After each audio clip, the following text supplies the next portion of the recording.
Donc je partirai d'une expérience ordinaire. C'est alors que je participais à un colloque à l'UQAM, une fois n'est pas coutume, en 2018, que j'ai profité de cette occasion pour me rendre au MAC, où je suis tombé sur une installation interactive de Raphaël Lozano-Hemmer et Christophe Wodisco, intitulée Zoom Pavilion. L'expérience d'abord ludique s'est rapidement transformée en ce que j'ai ressenti pour ma part comme une inquiétante atteinte à mon intimité, alors que 12 caméras numériques traquaient la présence des participants et projetaient leurs images, y compris la mienne, sur les murs de la salle. Dans cette installation, le spectateur devient non seulement le spectacle, mais son visage se transforme en un ensemble de données informatiques qui paradoxalement le distinguent en tant qu'individu parmi la foule, tout en le réduisant à un ensemble de paramètres biométriques, individuels, une négation du visage humain en tant que manifestation la plus fondamentale de notre humanité. Comme l'analyse Deleuze dans son article sur les sociétés de contrôle, je cite, « Le langage numérique du contrôle est fait de chiffres qui marquent l'accès à l'information ou le rejet. On ne se trouve plus devant le couple masse-individu, les individus sont devenus des individuels, et les masses des échantillons, des données, des marchés ou des banques. » Fin de citation. Signalons en passant que la logique ultime de cette transformation est sans doute l'établissement d'une identité biométrique à partir de notre ADN, ce que tentent de détourner Tania Ruiz et Maria Hellström à travers l'œuvre intitulée Puzzle biométrique, qui était exposée à la BU de Paris 8 la semaine dernière, et dans laquelle elles tentent de réactiver le caractère composite de notre identité à travers une approche faussement ludique. Mais revenons au Muséum d'art contemporain. Donc après avoir pénétré dans la salle en toute innocence, vous êtes à la fois en train de vous voir, d'observer les autres et d'être vu. Votre visage a été curieusement redimensionné jusqu'à 35 fois sa taille originale et projeté sur les murs, tandis que votre position relative dans la pièce a été vectorisée et taguée en temps réel, avant d'être horodatée et finalement archivée.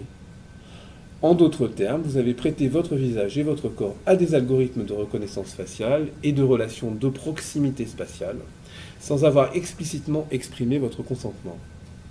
En effet, vous voilà réduit et objectivé à un ensemble de données informatiques destinées à vous distinguer dans la foule des visiteurs, avant que votre position par rapport aux autres ne soit interprétée comme un élément socialement signifiant. Qu'il s'agisse d'amis, de membres de la famille ou de parfaits inconnus, ce paramètre n'a en fait aucune importance, car ce que l'algorithme a révélé par le biais d'étiquettes sémantiques telles que intérêt ou proximité, c'est la possibilité menaçante d'un contact ou d'une communication en fonction de votre proximité spatiale, ce qui donne une mesure effrayante des techniques contemporaines de contrôle des foules. L'hypothèse de départ sur laquelle repose ce système est la suivante. Le comportement humain est hautement prévisible grâce à la reconnaissance des formes et à l'apprentissage automatique, hypothèse qui s'applique également aux traits du visage dans le cadre du profilage anthropométrique. Ce qui a retenu mon attention ici, c'est le statut du visage en tant que caractéristique intrinsèquement individuelle et la manière dont il peut être reconnu, c'est-à-dire identifié par des algorithmes de reconnaissance faciale, sans pour autant être reconnu comme tel, autre acception de reconnu. À la suite de Lévinas, Aurore Mregen rappelle que, je cite, « Le visage, qui est toujours celui de l'autre, ne peut être totalisé, défini par des traits qui l'inscriraient dans une identité. » Fin de citation. Et pourtant, j'ai été profilé par la machine. Or, le processus de reconnaissance faciale en jeu ici indique paradoxalement la production d'une forme de figure collective interchangeable, puisque nos photos d'identité sont appariées et projetées sur les murs, prise dans une boucle numérique troublante qui a capté une interaction spatiale momentanée et pourtant inquiétante entre deux sujets transformés en suspects potentiels, ou personnes d'intérêt, par un dispositif machinique omniscient. Nous voilà couplés à un autre visiteur, ce qui implique également une forme d'intimité, ce qui rappelle incidemment une autre œuvre de Lozano-Hemmer qui est intitulée Underscan. La boucle numérique saisit une relation qui pourrait ou non exister, tout en fixant ce moment dans le temps, en plaçant des séries de photos d'identité côte à côte sur les murs. L'effet sériel ne fait qu'accroître la calculabilité du visage humain, réduit à un ensemble de chiffres traités par des algorithmes objectivants. Il faut encore ajouter ici que les 12 caméras de surveillance disposées dans la salle filment dans le spectre infrarouge, ce qui n'est pas sans rappeler les usages militaires et les représentations de la culture populaire. Ce qui est rendu visible sur les murs échappe à l'œil humain, Les caméras sont d'une longueur d'onde invisible et exposent ce qui était potentiellement caché, tout en transformant notre regard capté en un puits d'obscurité, grâce à l'inversion du spectre ainsi produite. Les images retransmises par les caméras se rapportent à ce que l'on peut définir comme un point de vue de nulle part, puisqu'elles sont détachées de la perception naturelle et incarnées du corps humain. Elles ne sont restituées à notre vue qu'après avoir été médiatisées par divers processus numériques. En d'autres termes, je suis dépossédé de mon visage en tant que caractéristique humaine fondamentale, car il est catégorisé et classé dans une base de données en direct, donc en temps réel, rejoignant une figure collective qui est étrangement défigurée par une vision machinique sans regard. Ce que Lozano Hammer tente d'encourager ici, c'est un sentiment de participation au système de surveillance. La présence et l'interaction avec les autres visiteurs de la pièce déclenchent le dispositif, tout en soulignant les limites de mon action. Je peux certes me soustraire au champ de la caméra, mais je dois alors quitter les lieux et cesser d'interagir avec l'œuvre. Étant donné que la forme de contrôle en jeu est fondée sur une technique de modulation, c'est-à-dire une régulation des flux de population par le biais d'une distribution probabiliste, toute résistance peut s'avérer inopérante et peut même apparaître comme une vaine posture d'opposition politique à la surveillance généralisée. Cela signifie-t-il pour autant que toute résistance soit futile? Pour répondre à cette question, j'aimerais évoquer une autre installation de Raphaël Lozano Hammer qui s'intitule Level of Confidence. Cette œuvre confronte et déplace le spectateur de son point d'ancrage sécurisé, car l'environnement protégé et calme que fournit le musée est hanté par les souvenirs des défunts, ceux qui étaient condamnés à rester, pour citer Judith Butler, spectralement humains, piégés dans cette sphère extra-humaine et extra-juridique de la vie.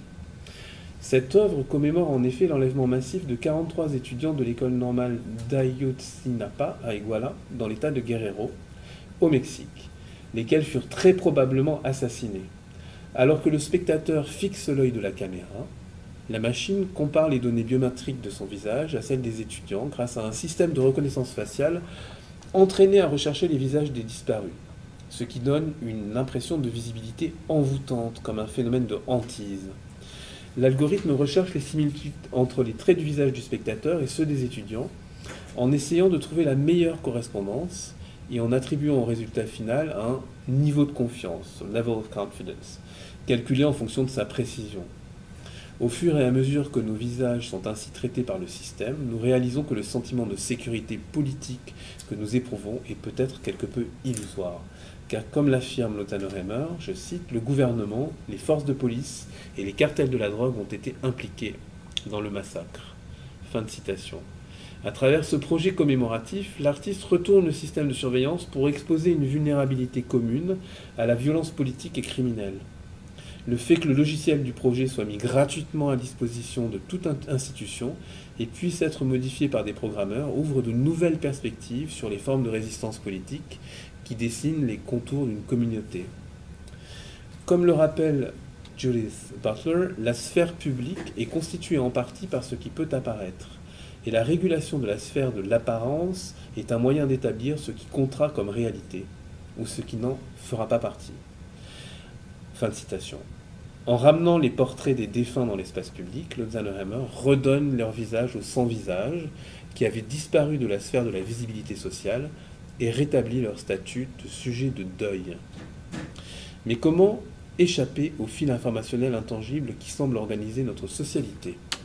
L'œuvre de Zach Blass, intitulée Facial Weaponization Suite, offre un mode de résistance intéressant, revendiquant paradoxalement notre droit à l'obscurité à travers ce que nous pourrions appeler un camouflage surexposé, se situant littéralement et figurativement en pleine face, et de manière assez inconfortable compte tenu de sa forme non ergonomique, c'est-à-dire comme une critique de la notion même de facialité telle qu'elle est comprise par Lévinas. Le projet de Zach Blass consiste à, je cite, fabriquer dans des ateliers des masques collectifs modélisés à partir des données faciales agrégées des participants, ce qui donne des masques amorphes qui ne peuvent pas être détectés en tant que visage humain par les technologies biométriques de reconnaissance faciale. Fin de citation. Zach Blass a recours aux nouvelles technologies de l'information pour créer des constructions qui reposent sur la fusion d'une masse de données relatives aux caractéristiques faciales, afin d'exposer le processus de désubjectivation à l'œuvre dans la reconnaissance faciale algorithmique, tout en réactivant l'agentivité de ceux qui portent le masque. Les masques permettent l'élaboration d'un assemblage social surexposé, destiné à la seule vision humaine. Ils doivent être décodés comme une interruption politique de la modulation constante de nos visages, refaçonnés pour produire un moule qui échappe à toute reconnaissance, tout au moins machinique. À l'instar de ce que dit Deleuze des sociétés de contrôle, la reconnaissance faciale algorithmique ne repose pas sur des moules fixes, mais plutôt sur un processus constant de modulation reposant sur la régulation des flux de données. Or, Zach Glass semble passer d'un régime de modulation à un régime disciplinaire, car les masques, en tant que représentation supra-individuelle du visage humain, encapsulent ou cristallisent la violence liée à l'assignation d'un individu à une catégorie spécifique sur la base de données infra-individuelles telles que, donc le rose c'était gay, noir, femme ou migrant mexicain. Cependant, les masques doivent être considérés comme participant à la production d'une série de performances dans l'espace public, c'est-à-dire comme faisant partie d'une chaîne de modulation cristallisée ouverte sur une variation et une recombinaison continue et potentiellement infinie. Le projet You Are Me, Surveillance de Leonardo Selvaggio s'articule autour de la même technique de répétition à travers la production de masse et la performance des mêmes masques anonymes, saturant l'espace social par un excès de visibilité qui renvoie à un collectif non identifiable. En exploitant ironiquement les capacités industrielles de production en série d'un même objet, Leonardo Selvaggio se réapproprie un espace politique saturé de caméras de vidéosurveillance. La vision inquisitrice de la machine se trouve ainsi neutralisée par un visage qui peut apparaître simultanément partout, et de fait oppose comme une forme de miroir à ce qui relève d'un point de vue de nulle part, car apparaître en tout lieu revient à n'être assignable à aucun, tout en défiant la logique structurelle des bases de données, pour lesquelles la redondance d'une même donnée peut être fatale. Et là, c'est le visage de Leonardo Selvaggio, en fait, qui est reproduit à l'infini, sous forme de masque qu'on peut porter dans l'espace public. Les masques de Zach Glass indiquent eux-mêmes une forme de monstruosité qui ne peut être réintégrée dans un cadre sémiotique signifiant par la vision machinique, et qui pourtant interpelle la communauté humaine lorsque ces visages déformés et étrangers s'adressent au public de la manière la plus inquiétante qui soit. C'est pour ainsi dire ce que promettent les monstres, pour paraphraser Haraway. Une autre question se pose cependant. Quelle relation éthique peut-on établir avec un tel visage ? Visage armé, weaponized, qui transforme la notion de passivité fondamentale de Lévinas en une forme d'action politique. Notre vulnérabilité fondamentale est paradoxalement surexposée par l'obscurcissement et la défiguration, terme préférable à celui de profanation, dans l'étymologie nous renvoie à la divulgation de ce qui est de l'ordre du sacré.